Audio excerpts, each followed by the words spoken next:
بسم اللہ الرحمن الرحیم الحمدللہ رب العالمین والصلاة والسلام علی سید الانبیاء والمرسلین۔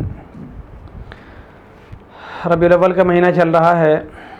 اور نبی کریم صلی اللہ علیہ وسلم کی آمد اور وصال کا مہینہ ہے۔ نبی کریم صلی اللہ علیہ وسلم وہ نبی ہیں کہ جن کو سب سے زیادہ لکھا گیا ہے، سب سے زیادہ پڑھا گیا ہے، سب سے زیادہ سنا گیا ہے اور سب سے زیادہ آپ کا اتباع کیا جاتا ہے۔ اور آپ صلی اللہ علیہ وسلم چونکہ آخری نبی ہیں، اس بنا پر قیامت تک آپ صلی اللہ علیہ وسلم کو پڑھا بھی جاتا رہے گا، لکھا بھی جاتا رہے گا، سنا بھی جاتا رہے گا اور آپ کی پیروی بھی کی جاتی رہے گی۔ ربیع الاول کے نسبت سے مختلف موضوعات پر بات چیت کی جاتی ہے، تو انشاءاللہ ہمارے اس چینل سے بھی تقریباً 12 پروگرامات ریکارڈ کیے جائیں گے، اور ان میں سے آج پہلی نشست ہماری ہے نبی کریم صلی اللہ علیہ وسلم کی سیرت کا مطالعہ، اس کی اہمیت، فوائد اور ایسی معتبر اور مستند کتابیں جن سے ہم آسانی سے استفادہ کر سکتے ہیں۔ بحیثیت مسلمان ہمارے ذمہ یہ بنتا ہے کہ ہم اپنے نبی سے اپنی محبت کا حق ادا کریں۔ کسی بھی ذات سے محبت جب کی جاتی ہے تو اس کو جاننے کی، اس کو سمجھنے کی انسان پوری طرح سے کوشش کرتا ہے۔ پیغمبر علیہ السلام کو جب تک ہم مسلمان جانیں گے نہیں، سمجھیں گے نہیں، تو نہ ہم آپ سے محبت صحیح معنوں میں کر سکتے ہیں اور نہ ہی پیغمبر علیہ السلام کا اتباع کیا جا سکتا ہے۔ جتنا ہم پیغمبر علیہ السلام کی سیرت کو پڑھیں گے اتنا سیرت ہمارے علم میں آئے گی اور پھر اسی حساب سے ہمارے عمل میں بھی آئے گی۔ زندگی کے اندر ہم بہت کچھ خرچ کرتے ہیں اپنے رہن سہن کے لیے، پہناوے کے لیے، اسی طرح اپنی اولادوں کے لیے، لیکن عام طور پر جو کمی رہ جاتی ہے وہ یہ رہ جاتی ہے کہ ہم ان کو دینی معلومات دینے کے لیے یا اپنے پیغمبر کی سیرت سکھانے اور سمجھانے کے لیے کتابیں فراہم نہیں کر سکتے۔ تو میں اس وقت آپ حضرات کے سامنے چند ایسی کتابوں کا ذکر کرتا ہوں کہ جو آسان بھی ہیں اور خریدنے کے لحاظ سے سستی بھی ہیں اور معتبر اور مستند بھی ہیں۔ ان میں سب سے آسان اور سب سے مختصر کتاب جو ہمارے سامنے ہے وہ ہے اسوہ رسول اکرم صلی اللہ علیہ وسلم۔ اس کے مصنف ہیں حضرت ڈاکٹر عبدالحی عارفی صاحب رحمۃ اللہ علیہ۔ یہ چند 100 صفحات کی کتاب ہے اور آپ صلی اللہ علیہ وسلم کی مختصر زندگی اردو زبان کے اندر اول تا آخر اس کے اندر درج کی گئی ہے۔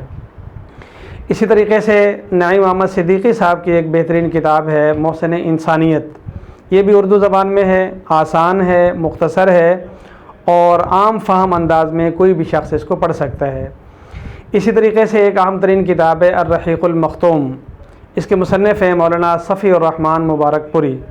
بہترین کتاب ہے، اردو زبان کے اندر دستیاب ہے اور یہ انعام یافتہ کتابوں میں سے ہے، اور جامع انداز کے اندر اس میں پیغمبر علیہ السلام کی ساری سیرت کو بیان کیا گیا ہے۔ اس سے اگر تھوڑا سا ہم ذرا بڑی کتاب کی طرف آئیں تو حضرت مولانا ادریس قادری صاحب رحمۃ اللہ علیہ کی بہترین کتاب جو 3 جلدوں پر مشتمل ہے، اردو زبان کے اندر ہے، سیرت المصطفیٰ صلی اللہ علیہ وسلم۔ اور اگر اس سے تھوڑا سا اور بڑے مقدار میں ہم مطالعہ کرنا چاہیں تو ڈاکٹر طاہر القادری صاحب کی کتاب ہے سیرت الرسول۔ بہترین کتاب ہے، حالات حاضرہ کے بہت سارے مباحث پر تبصرہ کیا گیا ہے اور مدلل انداز سے سیرت کو یہاں پر بیان کیا گیا ہے۔ اسی طرح سید ابو الاعلیٰ مودودی صاحب کی ایک مایہ ناز کتاب جو معروف ہے سیرت سرور عالم صلی اللہ علیہ وسلم۔ یہ کتاب بھی بہت پڑھی جاتی ہے، آسان ہے، عام فہم ہے اور اردو ادب کا ایک بہترین شاہکار ہے۔ اسی طریقے سے اردو ادب کا ایک اور شاہکار کتاب ہے سیرت الرسول صلی اللہ علیہ وسلم پر۔ کتاب کا نام ہے ہادی عالم اور اس کے مصنف ہیں محمد ولی۔ یہ ان کی ایسی کاوش ہے کہ اس کی مثال دنیا میں نہیں ملتی کہ پیغمبر علیہ السلام کی پوری سیرت بیان کی گئی ہے، اردو زبان میں ہے، لیکن کسی جگہ پر کوئی نقطہ نہیں ہے، بغیر نقطوں کو لکھی گئی کتاب ہے۔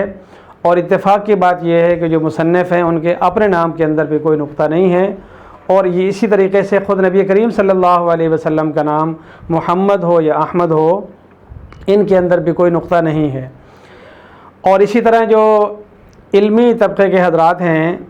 چیزوں کو دلیل سے یا تفصیل سے جاننا چاہتے ہیں، تو ان کے لیے ایک بہترین کتاب ڈاکٹر محمود احمد غازی صاحب کی خطبات سیرت کے نام سے ہے کہ انہوں نے سیرت کی مباحث کو اس کے اندر بیان کیا ہے، اسی طرح سیرت کی تاریخ کو بیان کیا ہے اور اسی طریقے سے آنے والے وقتوں میں سیرت پر جس انداز سے کام کیا جائے گا اس پر بحث کی گئی ہے۔ اسی طریقے سے ڈاکٹر حمید اللہ جان صاحب رحمۃ اللہ علیہ ہمارے بہت ہی محقق اور مایہ ناز عالم گزرے ہیں، ان کی کتاب خطبات بہاولپور ہے۔ اور اسی طرح ابھی حال ہی میں ایک بہت بڑے عالم دین انڈیا میں تھے جن کا انتقال ہوا، حضرت علامہ ڈاکٹر محمد یاسین مظہر صدیقی صاحب، ان کی کتاب ہے خطبات سرگودا، یعنی جب وہ سرگودا تشریف لائے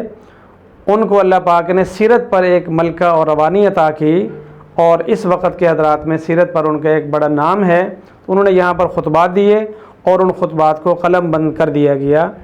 اس طرح یہ چند کتابیں ہیں جو اردو زبان میں ہیں، آسان ہیں، مقدار کے اندر مختصر ہیں، اور خریدنے کے لحاظ سے بھی ہمارے لیے کوئی دشواری نہیں۔ اگر ہم ان میں سے کوئی کتابیں یا بعض کتابیں رکھ لیتے ہیں گھر میں، خود بھی پڑھ سکتے ہیں، ہماری اولاد پڑھ سکتی ہے، ہمارے گھر میں آیا ہوا مہمان پڑھ سکتا ہے، اور اسی طرح اگر ہم ایک کتاب پوری فیملی پڑھتے ہیں تو جو کچھ میں سوچ رہا ہوتا ہوں تو میرے گھر کا دوسرا فرد بھی وہی سوچ رہا ہوتا ہے، جو میں کہنا چاہ رہا ہوتا ہوں وہ بھی وہی کہنا چاہ رہا ہوتا ہے، یا میں اگر سیرت یا سنت پر عمل کرنا چاہ رہا ہوتا ہوں تو میرا ماحول میرے لیے معاون بنتا ہے، میرے لیے مخالف نہیں بنتا۔ اس کے علاوہ ایک اور چھوٹی سی کتاب ہے، کتاب کا نام ہے علیکم بسنتی، اور اس کے مصنف ہیں حضرت مولانا عبدالحکیم صاحب سکھر سے۔ انہوں نے یہ مختصر سی کتاب مرتب کی جس کے اندر یہ بتایا گیا ہے کہ پیغمبر علیہ السلام صبح اٹھنے سے لے کر شام کو رات کو سونے تک میں سارے دن اعمال کیا کرتے تھے، کس طرح کرتے تھے، کس موقع پر آپ صلی اللہ علیہ وسلم کیا دعا پڑھتے تھے۔ تو اگر ہم عملی زندگی میں سیرت کو اپنی ذات میں اپنانا چاہیں تو علیکم بسنتی ایک مختصر سا رسالہ ہے، اسے ہم خود پڑھیں، اور اسی طرح ہم یہ بھی کر سکتے ہیں کہ گھر میں اپنی اولاد کے سامنے ہم پڑھیں، ہماری اولاد سنیں، یا اولاد میں سے کوئی پڑھے اور ہم سنیں، تو تھوڑی تھوڑی سنتیں ہم روزانہ کے حساب سے گھر میں پڑھ کر اپنی زندگی میں بھی لا سکتے ہیں اور اوروں کو بھی اس کے بارے میں آگاہی دے سکتے ہیں۔ جس طرح قرآن پاک کی تلاوت باعث اجر ہے، بالکل اسی طرح پیغمبر علیہ السلام کی سیرت کو پڑھنا، آپ کی سیرت کو سننا، آپ کی سیرت کو سمجھنا، یا آپ کی سیرت کسی کو سنانا یا سمجھانا، یہ مستقل ثواب ہے اور پیغمبر علیہ السلام کے ساتھ محبت کا ایک اچھا انداز ہے۔ اگر ہم صحیح معنوں میں پیغمبر سے محبت کرتے ہوں اور آپ کی آمد کی خوشی منانا چاہتے ہیں تو ہمیں وہ کام کرنے چاہیے کہ جو پیغمبر علیہ السلام کے فرمان کے مطابق ہوں اور علمی اور عملی دنیا کے اندر ہمارے نام کو روشن کرتے ہوں۔ اللہ رب العزت ہمیں صحیح سیرت کو سمجھنے کی اور شوق اور محبت کے ساتھ پڑھنے کی توفیق عطا فرمائے۔ وما علینا الا البلاغ۔